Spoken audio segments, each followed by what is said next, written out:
Hello students, I hope you all are well.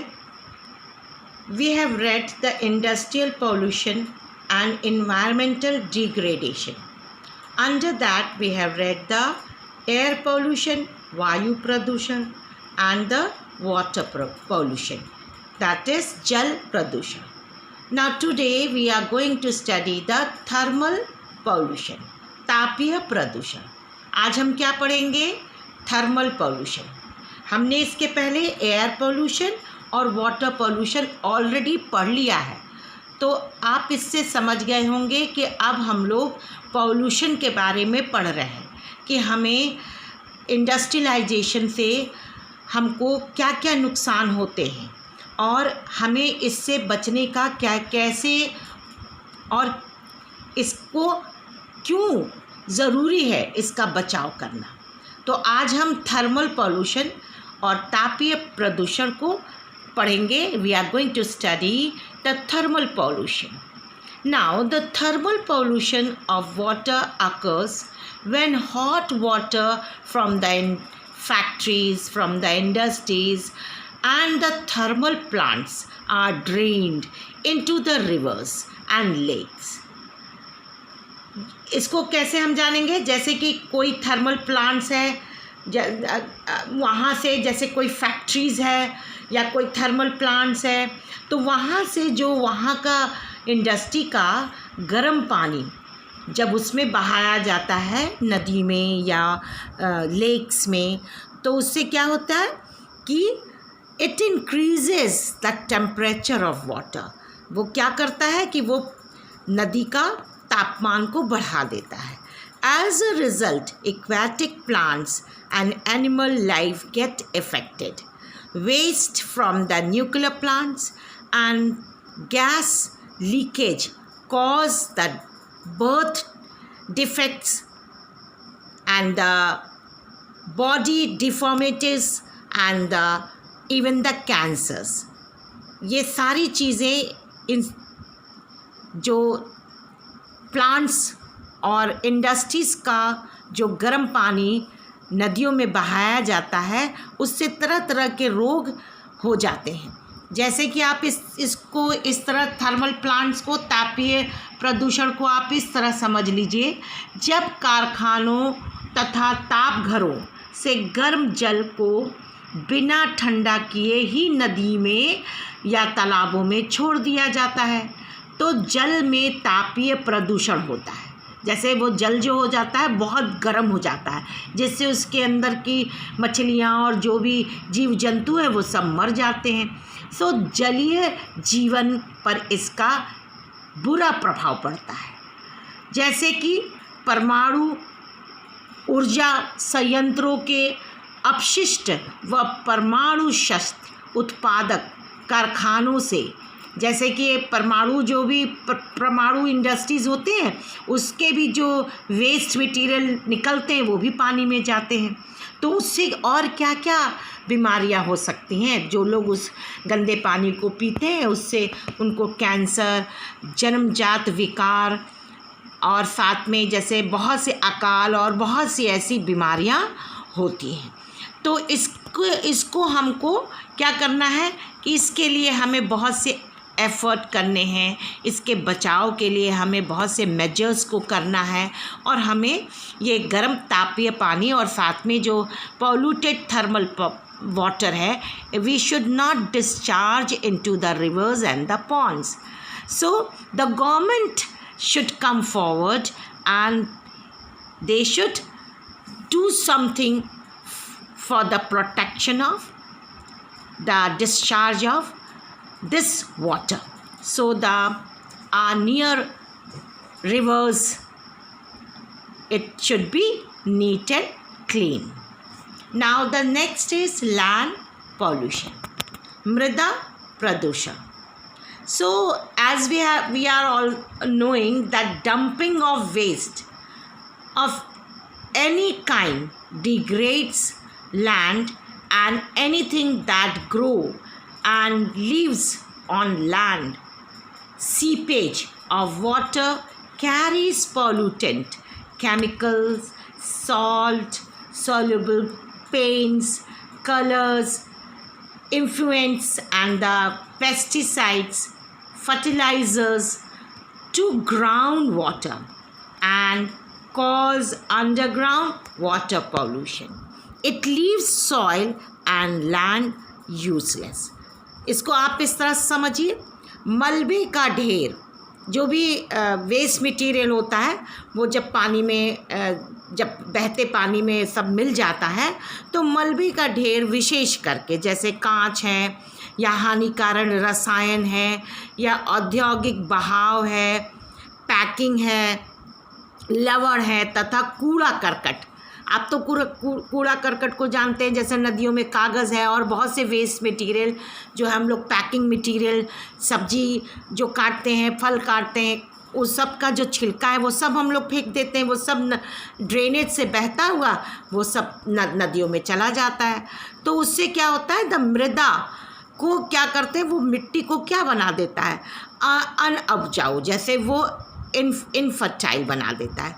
जो उसकी उपजाऊपन होती मिट्टी को, उसको वो ख़राब करने लगता है, धीरे धीरे डिग्रेड करने लगता है। और जब वर्षा जल के साथ में ये प्रदूषण ज़मीन से रिसते हुए भूमिगत जल तक पहुंचकर उसे भी प्रदूषित कर देता है। और क्या होता है कि जो जब पानी गिरता है, वर्षा होती है, तो वो ये सब चीज़ें जो गंदगी ऊपर की होती, पॉल्यूटेड वाटर क्या है, वो रिस करके ज़मीन के अंदर पोर से, गैप से, जॉइंट से, it goes below the earth surface and then it mixes in the underground water. अब वो अंडरग्राउंड में जो हमारा साफ़ पानी होता है वो उसमें मिल जाता है। और फिर क्या है, जब हम नल से या पंपिंग सेट से जब वो पानी निकालते हैं तो वो सब all water it is polluted, तो वो पानी हमें प्रदूषित मिलता है। तो हम इसी वजह से अपने घरों में फ़िल्टर्स लगाए हैं, आरओ लगाए हैं, तो एक्वागार्ड लगाए हैं, जिससे कि हम वो पहले था हमारा सारा पानी जो ज़मीन के अंदर का था, वाटर टेबल, इट ऑल व very very neat and clean, एकदम शुद्ध था। But nowadays it is dirty water, so it is very very necessary to purify our water before we drink. तो ये बहुत ज़रूरी है, क्योंकि अभी आपने देखा पढ़ा कि लैंड पॉल्यूशन से जो हमारी फर्टिलाइज़र है, जैसे हम लोग खेतों में फर्टिलाइज़र डालते हैं, पेस्टिसाइड डालते हैं, तो और जैसे पेंट्स जो बहुत सी इंडस्ट्रीज़ होती है वो केमिकल, सॉल्ट और साथ में पेंट है और बहुत सी ऐसे जो that is chemical and these things it mixes into the it mixes into the water, and then that water is also it is seeping below the earth surface। वो सारे जो dirty water है वो सब सीप कर जाते हैं ज़मीन के अंदर। और again when we pump and we take out the water, the same dirty water it comes on the ground by the pumping set, by the hand pipe and by other means. So that's why the water is nowadays it is not pure, and we have to take care of our health. So that's why the water should be boiled, water should be purified, so it is very important. And also each and every plant should have that plant where they should purify the plants should have a purification that devices. So before they discharge the water in the rivers or in the ponds, in the lakes, they should purify their water and then they discharge in the rivers. Now you can see the Ganga is no more Pavitra Ganga. Now it is a dirty Ganga. पहले क्या थे, पहले सारे लोग क्या थे, सारे गंगा जल जो था वो बहुत ही पवित्र शुद्ध जल हुआ करता था। पर ये हमने और आपने मिलकर गंगा की पवित्रता को क्या किया है, उसको दूषित कर दिया है। We all have made Ganga dirty by taking bath, by flowing the what you call the dead bodies, and the washermen are washing the clothes, and the detergent water is it is the detergent is mixing into the water. So, and the industries are discharging their chemicalized water there. So now the Ganga is, by this everyone is very common that Ganga is no more clean water. So अब हमको गंगा के लिए क्या करना है? Ganga action plan is already our government has started, but the movement of the action plan is very, very slow, because we should take part in this. We should come forward, and we should take part in that, and we should take an oath not to do dirty our rivers. So it is very important. So it is our duty as a human being, because we are using. So as a human being, it is our duty to save our drinking water. Now the next is noise pollution.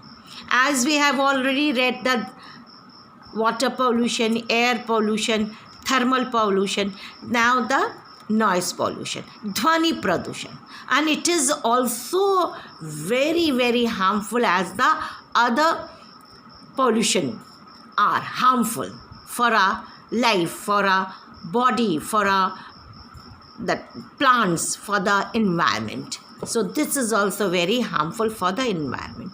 So it is caused by the use of different machines for manufacturing, like drilling, grinding, scraping, cutting, mixing, blasting, etc.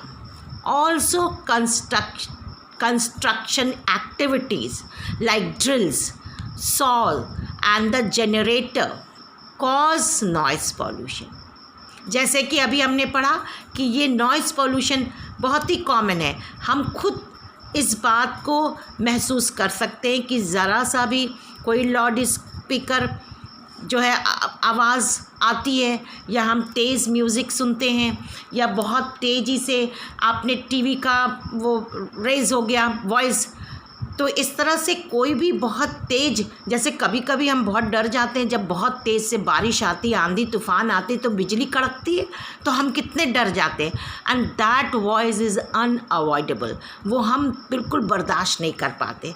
तो ये सब चीज़ें, बहुत तेज़ी से machine, कोई कारखाना है घर के बगल में तो वहाँ बहुत तेज़ी से मशीन चल रही है, कोई ड्रिलिंग मशीन चल रही है, या कभी कभी आप देखें घर बनता है, बिल्डिंग बनती है और साथ में कंस्ट्रक्शन वर्क होता है, तो उसमें जब वो जो गिट्टी को उसमें ग्राइंड किया जाता है सीमेंट के साथ, उसको मिक्स किया जाता है, तो बहुत तेज़ आवाज़ आती है. तो ये सब आवाज़ जो है ग्राइंडिंग की और कटिंग की, तो वो सब क्या है, वो बर्दाश्त नहीं होती. It can not be tolerate. So we cannot tolerate this voice. So that's why we avoid this and we get irritated. So इसके लिए क्या है कि that there should be a ban by the government. And of course अब तो बहुत ज़्यादा loud speaker वगैरह भी, कोई चीज़ भी हमने देखा शादी में ज़्यादा तेज़ से आप डीजे वगैरह भी नहीं, आप डीजे भी बहुत देर तक नहीं सुन सकते हैं. कुछ देर तक आप डीजे को सुनेंगे, उसके बाद से क्या होता है, लगता है कि बस अब शांति हो जाए. तो all these things are also causing a different diseases and the mental stress. So such unwanted noise cause physiological problem. इसमें क्या होता है, फिजियोलॉजिकल प्रॉब्लम होती है, नर्वस ब्रेकडाउन होता है, एंजाइटी होती है, और साथ में इरिटेशन होता है, एंड द डेफनेस, अब क्या हो जाता है, सुनने की शक्ति कम होने लगती है, ब्लड प्रेशर हाई होने लगता है, और क्या है, इम्पेयरमेंट, जैसे कि बहुत ज़्यादा हानि या हार्म, लॉस किसी चीज़ का, हियरिंग जो है वो सुनने की शक्ति कम होने लगती. जो इसमें कभी कभी जो बहुत लोग जो है इंडस्ट्रीज़ में काम करते हैं, जो हमेशा बहुत तेज़ आवाज़ वाले जगह पे रहते हैं, तो धीरे धीरे क्या हो जाते हैं, वो मेंटल होने लगते हैं, उनकी दिमागी स्थिति क्या होने लगती है, वो डिस्टर्ब होने लगती है. तो इसलिए कहा गया है, आपने कभी सुना है कि हॉस्पिटल्स के पास जो है वो बिल्कुल हॉर्न गाड़ी का हॉर्न बनाने के लिए बिल्कुल मना है। तो जब भी कहीं हॉस्पिटल होता तो वहाँ आप हॉर्न को ब्लो नहीं कर सकते हैं, दैट इज़ अ रूल। तो इसमें क्या है कि क्योंकि वो मरीज़ों को क्या करता है, परेशानी देता है, उन लोग को मरीज़ क्या हो जाते हैं, इरिटेट हो जाते हैं, उनको घबराहट होने लगती है, हाइपरटेंशन होने लगता है। तो डॉक्टर्स और साथ में government also, it is not allowed to blow the horns near the hospitals. तो इसलिए आपने देखा है जब आप लाइब्रेरी में जाते हो तो आपने देखा है कि साइलेंस लिखा रहता है, क्योंकि वो एक ऐसी जगह है जहाँ आप शांत मन से बैठ के अपने सब्जेक्ट को अच्छे से उसको रिमाइंड और उसको याद कर सकते हो। तो आप वहाँ बात करोगे, शोर करोगे तो आपको कुछ भी याद नहीं रहेगा, आप कुछ पढ़ नहीं पाओगे, कुछ अपने दिमाग में नहीं रख पाओगे। तो कुछ चीज़ें कुछ जगह पर कुछ साइलेंस की ज़रूरत होती है। तो आज हम अपना टॉपिक यहाँ पर ख़त्म करते हैं। इसके बाद हम measures to control environmental pollution को पढ़ेंगे नेक्स्ट वीडियो में। Thank you student, good bye.